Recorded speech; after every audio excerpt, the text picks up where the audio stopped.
Na zan maraya sukar kauna babu daɗi, ya ki zo ki taho mu zauna miyo soyayya yar uwata.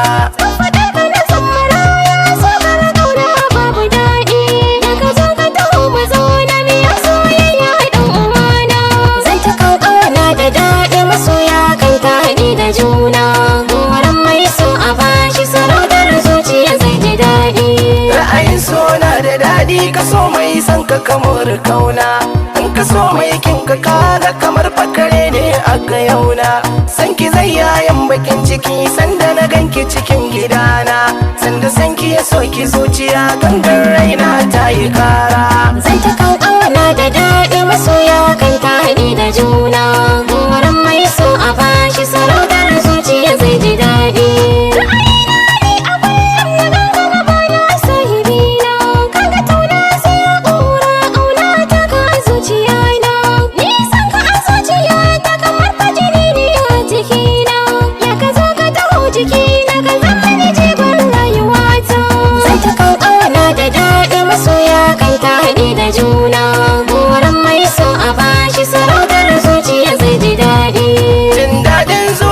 Ta na ganki gida na min ya aure, gida sai daidalinta gambu sai a kira shi kyaure.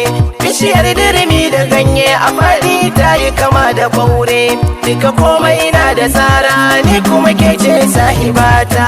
Zan ta kan ƙauna da daɗi masoya kan taɗi da juna, goran mai so a bashi sarautar zuciya zai ji daɗi.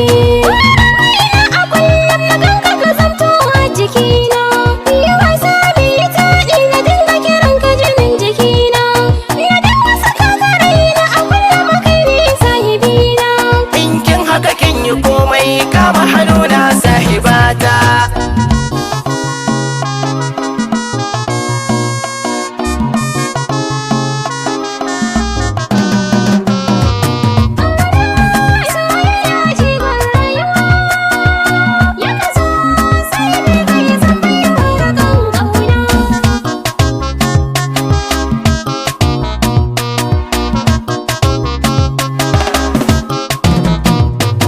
A duk zancen da zan yi na kan saka naki uwar gidana, mafarki jiya na yi kine mini tausa a cikina, da mun ban kaunar mu yayi ja zo mu shige shi mu raya kauna.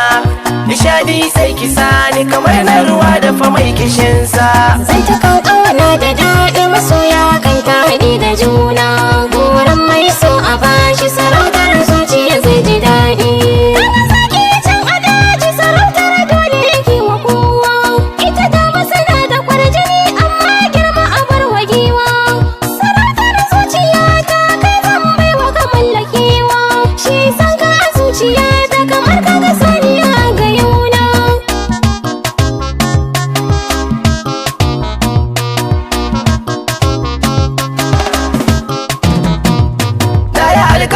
A san ki zan kare ki a zuciyata, na dinga tarairayar ki kamar kwai kin ji masoyiyata. Dan zanen zuciyata ke ce farko sahibata, kafurin kaunar ki yayi jami ko hannu na ki sai da baki. Zan ta kan kauna da daɗi masoya kan taɗi da juna, goran mai so a bashi sarauta.